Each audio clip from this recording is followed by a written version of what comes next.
चलिए एक बार पुनः आप लोगों के बीच उपस्थित हुआ हूं मॉडर्न हिस्ट्री के एक टॉपिक को लेकर। तो आज का हमारा टॉपिक है प्लासी की लड़ाई। तो इस वीडियो में आप देख पाएंगे प्लासी की लड़ाई और बक्सर की लड़ाई।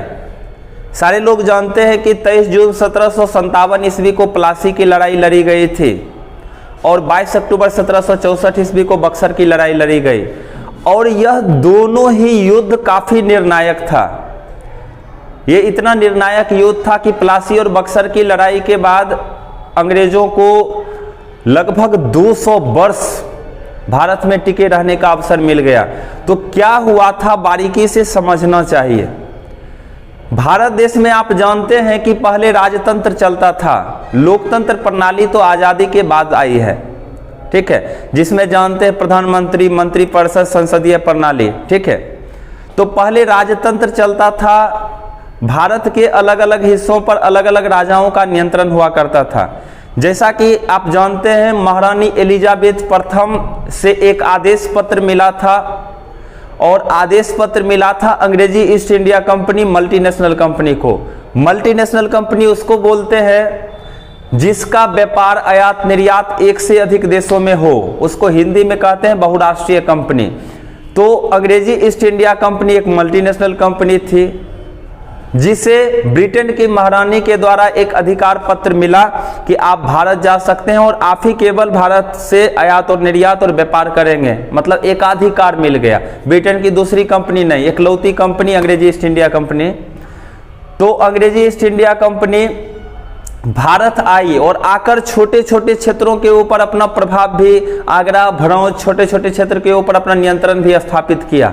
लेकिन जैसी मानसिकता थी कि भारत को अपने नियंत्रण में लिया जाए और एक साम्राज्य स्थापित किया जाए, तो इसके लिए तो भारत का जो बड़ा बड़ा क्षेत्र था, बड़ा बड़ा राजतंत्र था, उसको अपने नियंत्रण में लेना था। और भारत में जैसा कि जानते हैं कि मुगलों का नियंत्रण भारत में आधे से अधिक राज्य के ऊपर मान सकते हैं, जिसमें से बंगाल एक क्षेत्र था। बंगाल का भी अपना एक इतिहास रहा है। आज जो हम लोग देखते हैं बंगाल, पश्चिम बंगाल, ये बंगाल नहीं था। बिहार, बंगाल, उड़ीसा शामिल था, उसमें बांग्लादेश शामिल था, उसमें असम शामिल था। इस पूरे बंगाल को बंगाल बोलते थे। अब इस बंगाल का कोई राजा होता था, मतलब समझिए लोकतंत्र प्रणाली में जैसे प्रधानमंत्री का वर्चस्व होता है, वैसे ही बंगाल का अगर कोई नवाब है, मतलब पूरे भारत में उसका दबदबा होगा, ऐसे समझिए। तो आप देखेंगे तो बंगाल का पहला नवाब बना था मुर्शिद कुली खां 1717 ईस्वी में। जब मुगलों के तरफ से उत्तर मुगलकालीन बादशाह फारुखसियार थे, तो 1717 ईस्वी में इन्होंने, मतलब इनके द्वारा, मुर्शिद कुली खां के द्वारा आंदोलन किया गया एक स्वतंत्र प्रांत घोषित करने के लिए कि इस क्षेत्र को स्वतंत्र कर दिया जाए। तो मुर्शिद कुली खां के द्वारा, मतलब मुर्शिद कुली खां को स्वतंत्रता 1717 ईस्वी में उत्तर मुगलकालीन बादशाह फारुखसियार से मिल गया। तो मुर्शिद कुली खां बंगाल का स्वतंत्र नवाब बना। उसके बाद फिर सुजाउद्दीन आया, फिर सरफराज खां जी आए, फिर अलवर्दी खां आए, उसके बाद सिराजुद्दौला 56-57 में, ठीक है, आप जो देखते हैं सिराजुद्दौला। तो बंगाल का नवाब, प्लासी की लड़ाई जब 23 जून 1757 ईस्वी को प्लासी की लड़ाई लड़ी गई है, उस वक्त बंगाल का नवाब कौन था? तो बंगाल के तरफ से मुर्शिद कुली खां, सुजाउद्दीन, सरफराज, अलवर्दी खां के बाद सिराजुद्दौला। सिराजुद्दौला बंगाल का नवाब था। बंगाल का नवाब का अंग्रेजों से युद्ध हुआ है इस पूरे बंगाल को जीतने के लिए। तो जैसा कि आप जानते हैं 23 जून 1757 ईस्वी को प्लासी की लड़ाई लड़ी गई और प्लासी की लड़ाई में हम देख सकते हैं कि एक तरफ अंग्रेजों की सेना के तरफ से नेतृत्व कर रहे थे रॉबर्ट क्लाइव जी। और रॉबर्ट क्लाइव जी के पास कम से कम उस वक्त 10 वर्ष का भारत में रहने का एक्सपीरियंस हो चुका था। तो रॉबर्ट क्लाइव जी थे और भारत के तरफ से, मतलब बंगाल के तरफ से जो राजा था सिराजुद्दौला था, ठीक है। तो सिराजुद्दौला, अब इसको समझिए, यहां समझना जरूरी है। सिराजुद्दौला का मुख्य सेनापति था मीर जाफर, जो कि काफी धोखेबाज निकला सिराजुद्दौला के तरफ से। अब देखेंगे रॉबर्ट क्लाइव जी क्या करते हैं। रॉबर्ट क्लाइव जी एक सेनापति को गुप्तचर बनाकर भेजते हैं कहाँ भेजते हैं? तो जो बंगाल के नवाब थे सिराजुद्दौला, उनके शिविर में भेजते हैं कि जाओ पता करो कि सिराजुद्दौला के पास कितना दलबल है, कितना सैनिक है। तो गुप्तचर जो संवाद लाया सुनकर रॉबर्ट क्लाइव जी दंग रह गए। गुप्तचर बताता है कि महाराज, रॉबर्ट क्लाइव जी को बोलता है कि आप भारत के बारे में सपना देखना छोड़ दीजिए, क्योंकि जैसा मैं देख कर आया हूं, सिराजुद्दौला जो कि बंगाल का नवाब है, उसके पास 18,000 सैनिक हैं और 18,000 वो भी इतने हट्ठे कट्ठे सिपाही हैं कि आपके 300 सिपाही पर भारी पड़ने लायक हैं, और आपके पास तो मात्र वर्तमान में 300 सिपाही हैं। अब किसी भी इंसान से पूछ लीजिए कि 300 सिपाही और 18,000 सैनिक लड़ेगा तो कौन जीतेगा? जाहिर सी बात है कि किसी का उत्तर आएगा कि जो 18,000 सैनिक होंगे। तो भारत के तरफ बंगाल के नवाब के पास 18,000 सैनिक थे और रॉबर्ट क्लाइव जी अंग्रेजों के पास मात्र 300 सिपाही था। लेकिन इतिहास में आप देखेंगे प्लासी की लड़ाई में रॉबर्ट क्लाइव जी जीत जाते हैं। तो अद्भुत आश्चर्य की बात है, कई बार एग्जाम में भी पूछा गया है क्वेश्चन कि कौन सा ऐसा युद्ध है जो बिना युद्ध का निर्णय आ गया, तो यह है प्लासी की लड़ाई। इसमें तो युद्ध हुआ ही नहीं, इसमें तो धोखाधड़ी हुआ, इसको समझिए।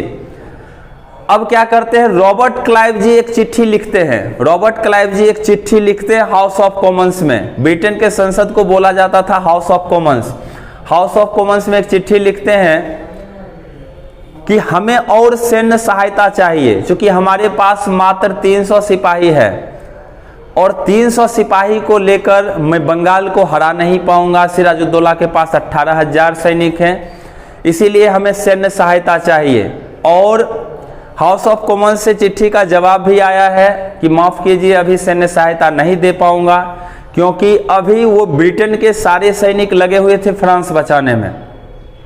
क्योंकि जैसा कि आप जानते हैं, ब्रिटेन केवल भारत को अपने अधीन नहीं रखे हुए था, भारत को गुलाम बनाकर नहीं रखा, ऐसे 72 कंट्री थे, 72 कंट्री।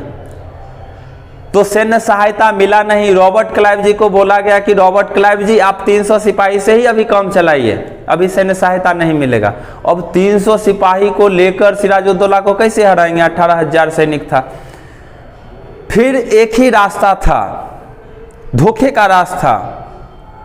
तो मीर जाफर जो था सिराजुद्दौला का मुख्य सेनापति, तो रॉबर्ट क्लाइव जी को पता चला कि वो काफी घूसखोर और भ्रष्ट है, पैसे के लिए कुछ भी करता है।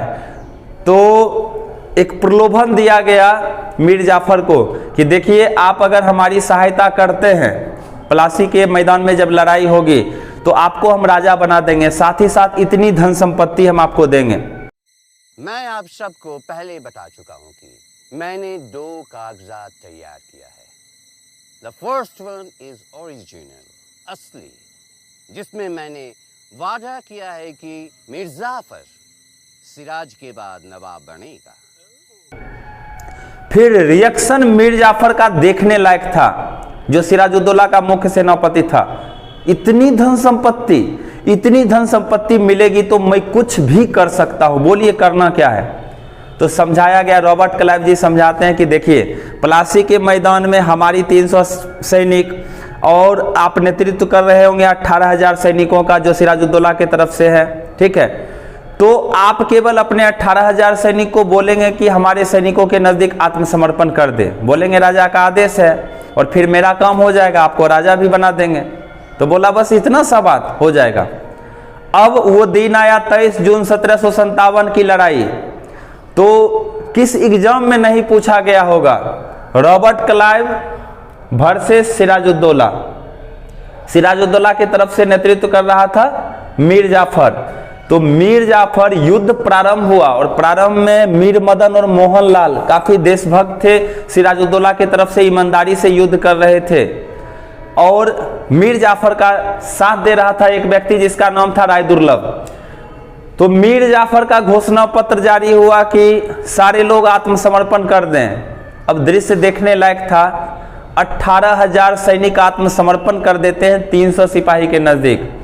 और वो 300 सिपाही, रॉबर्ट क्लाइव जी का 300 सिपाही 18,000 सैनिकों को बंदी बनाकर ले जाता है। ये देखने लायक दृश्य था। और 18,000 सैनिकों को रखने के लिए अंग्रेजों के पास इतना जगह नहीं था। तो कलकत्ता में एल्गिन द्वितीय रोड है जहां पर नजरबंद किया गया था, 18,000 सैनिकों को रखा गया था और 10 दिन तक भूखा प्यासा रखा गया। उसके बाद 11वें दिन उसकी हत्या करवा दी गई। ये मीर जाफर धोखेबाज बेईमान, ये अपना ईमान न खोया होता तो भारत गुलाम नहीं होता। 200 वर्ष तक हम लोग गुलामी की दास्ता में नहीं जकड़े जाते। ठीक है, तो ये मीर जाफर क्या करता है, तो एक तो बेच लिया, सौदा कर लिया। इसके बाद एक रॉबर्ट क्लाइव जी की एक पुस्तक रॉबर्ट क्लाइव जी की आई थी, उसमें वो जिक्र किए हैं। उसमें चर्चा है कि भारत में यूनिटी था नहीं। यदि भारत में यूनिटी होता तो प्लासी की लड़ाई को जीतने के बाद 23 जून 1757 ईस्वी को प्लासी की लड़ाई हम लोग जीत गए थे मात्र 300 सिपाही को लेकर। और जीतने के बाद एक जुलूस निकाला गया था रोड के ऊपर और नंगा नृत्य किया गया था। इतना विशाल तांडव हुआ था और उसको देखने के लिए भारत के तरफ से लाखों लोग रोड पर खड़े थे। यदि भारत के वासी एक एक पत्थर भी उठा लिया होता तो अंग्रेज लोग अस्तित्व विहीन हो जाता। भारत में यूनिटी नहीं थी जिसका लाभ मिला और कुछ घूसखोर और भ्रष्ट मीर जाफर टाइप के व्यक्ति थे जिसके कारण भारत गुलामी के दास्ता में जकड़ा गया। तो अब नवाब कौन बन गया? अंग्रेजों के तरफ से आश्वासन दिया गया था कि मीर जाफर को बैठाएंगे। मीर जाफर नवाब बना और मीर जाफर इतना प्रसन्न था, पहले सेनापति था अब राजा बन गया। मीर जाफर इतना प्रसन्न था कि अब हम बंगाल का नवाब बन गए। 1757 से 60 तक 3 वर्ष तक 57 से 60 तक मीर जाफर रहा है। और मीर जाफर इतना प्रसन्न था कि व्यक्तिगत रूप से 2,34,000 का निजी भेंट दिया रॉबर्ट क्लाइव जी को और बोला भविष्य में हम लगातार देते रहेंगे। लेकिन अंग्रेजों की मानसा, अंग्रेजों की लालसा, उसकी महत्वाकांक्षा फिर भी पूरा होने वाला नहीं था। तो जितना उसको धन संपत्ति मिलता था मन करता था कि और मिले, जिसकी पूर्ति मीर जाफर भी नहीं कर पाया। तो फिर अंग्रेजों के तरफ से बोला गया कि आप खाली कर दीजिए पोस्ट को। फिर अंग्रेज लोग एक व्यक्ति को लेकर आए। वो व्यक्ति काफी ईमानदार था जिसका नाम था मीर कासिम। 1757 से 60 तक देखेंगे मीर जाफर जो सेनापति था राजा के रूप में रहा है। और 60 में आप देखेंगे आ गया मीर कासिम। मीर कासिम काफी योग्य व्यक्ति था, ईमानदार था, लेकिन अंग्रेजों की तरफ से बैठाया गया था तो अंग्रेजों से व्यापारिक चुंगी लेता नहीं था। और धीरे धीरे मीर कासिम को अंग्रेज लोग देख रहे थे।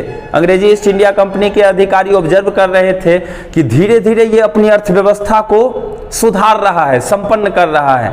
तो अर्थव्यवस्था को सुधारते देख थोड़ा सा टेंशन हो गया कि कभी भी हमारे लिए घातक सिद्ध होगा। और दूसरा एक बात और आया प्रकाश में, अंग्रेजों से व्यापारिक चुंगी लेता नहीं था, व्यापारिक टैक्स नहीं लेता था, आयात निर्यात के ऊपर कोई कर नहीं लेता था, पर बाकी लोगों से लेता था, बाकी विदेशियों से लिया जाता था।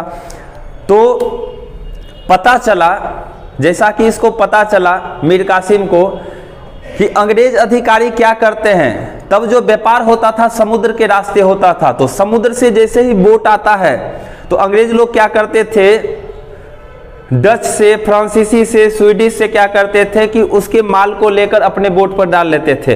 अब अंग्रेजों का बोट आएगा तो वो तो टैक्स मुक्त था, टैक्स लगेगा नहीं, तो अंग्रेज अधिकारी बदले में पैसा कमा लेते थे, डच वासियों से, फ्रांसीसियों से बदले में पैसा कमाते थे। तो पता चला कि वैसे भी इसमें अंग्रेज अधिकारी बहुत पैसे कमा रहे हैं, तो वैसे भी टैक्स हमको आंशिक रूप से मिल पाता है, तो टैक्स माफ ही कर देते हैं। सारे लोगों का, सारे यूरोप वासियों का टैक्स माफ कर दिया गया, फ्रांसीसी, स्वीडिश, डेनिश, सारे यूरोप वासियों का टैक्स माफ कर दिया गया। तो ये बात खल गई अंग्रेजों को कि चलिए हम बैठाएं, हमसे टैक्स बाकी लोगों से लो। तो आंख से आंख मिलाकर मीर कासिम बोलता है कि जैसे हम आपसे टैक्स नहीं लेते हैं तो बाकी लोगों से भी नहीं लेंगे। एक राजा के लिए समानता का अधिकार, सारे लोग समान हैं, सारे विदेशी समान हैं, इसमें कोई भेदभाव नहीं करेंगे। और मीर कासिम जब आया, आप जानते हैं ये बिहार से जुड़ा हुआ है, क्योंकि मुर्शिदाबाद से राजधानी भी हस्तांतरित करके ले आया मुंगेर, और मुंगेर में बंदूक की फैक्ट्री भी मीर कासिम के द्वारा खोला गया। तो मीर कासिम जब आंख से आंख मिलाकर बात करता है कि हमारे लिए सारे लोग समान हैं और अपनी अर्थव्यवस्था को भी सुधार रहा था, तो इससे टेंशन हुआ और बक्सर की लड़ाई का कारण आप मान सकते हैं। बक्सर की लड़ाई का कारण, बक्सर की लड़ाई जैसा कि जानते हैं, बक्सर जगह बिहार में पड़ता है। पटना से आगे दानापुर, दानापुर से आगे जाएंगे तो बक्सर मिलेगा। बक्सर की लड़ाई 22 अक्टूबर 1764 ईस्वी को हुई। तो आप जानते हैं मीर कासिम जो बंगाल का नवाब था, इसका युद्ध हुआ है अंग्रेजों से। तो मीर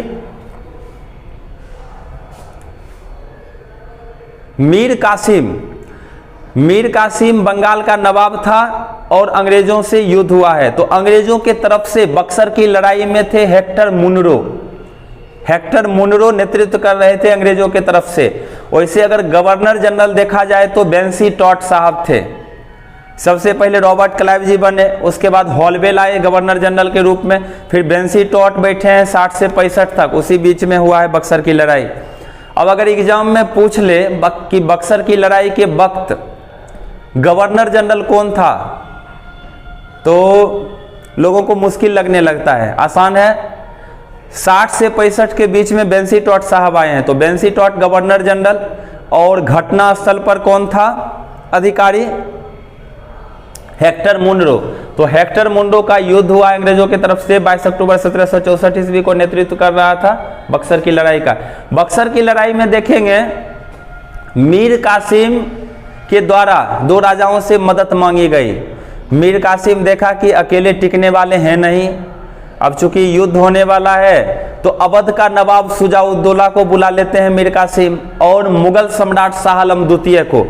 तीनों मिलकर हेक्टर मुनरो से युद्ध करते हैं। कौन कौन? अवध का नवाब शुजाउद्दौला, मुगल सम्राट शाह आलम द्वितीय और मीर कासिम बंगाल के तरफ से, और इससे युद्ध कर रहा था हेक्टर मुनरो अंग्रेजों के तरफ से।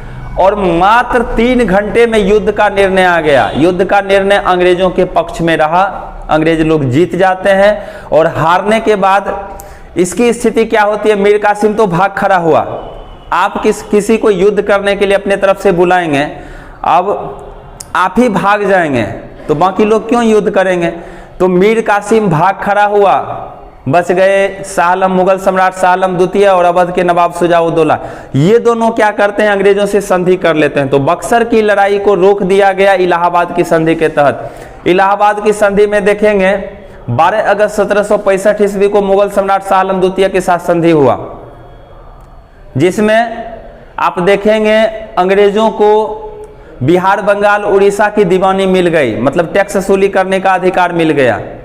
साथ ही साथ देखेंगे इस इलाहाबाद की संधि में निर्णय लिया गया कि मुगल सम्राट शाह आलम द्वितीय को 26 लाख का वार्षिक पेंशन दिया जाए, इसका भी निर्णय लिया गया। 16 अगस्त 1765 ईस्वी को द्वितीय संधि देखेंगे, इलाहाबाद की द्वितीय संधि 16 अगस्त 1765 ईस्वी को। इसमें अवध का नवाब शुजाउद्दौला से करा का क्षेत्र छीन लिया गया और 50 लाख युद्ध क्षतिपूर्ति के रूप में इनसे लिया गया। तो आप कह सकते हैं कि बक्सर की लड़ाई की संधि के तहत बक्सर की लड़ाई को विराम दिया गया इलाहाबाद की संधि के तहत। तो ये था प्लासी और बक्सर की लड़ाई, जो ऐतिहासिक घटना और काफी महत्वपूर्ण है, क्योंकि प्लासी और बक्सर की लड़ाई के बाद ही अंग्रेज पूर्ण रूपेण अंग्रेजों का नियंत्रण भारत के ऊपर हुआ और एक लंबे समय तक बना रहा। चलिए, ये वीडियो कैसा लगा आप कमेंट के माध्यम से आप लोग बताते रहें, फिर नए वीडियो को लेकर आऊंगा। आज के लिए इतना ही। बहुत बहुत धन्यवाद, बहुत बहुत धन्यवाद, बहुत बहुत धन्यवाद।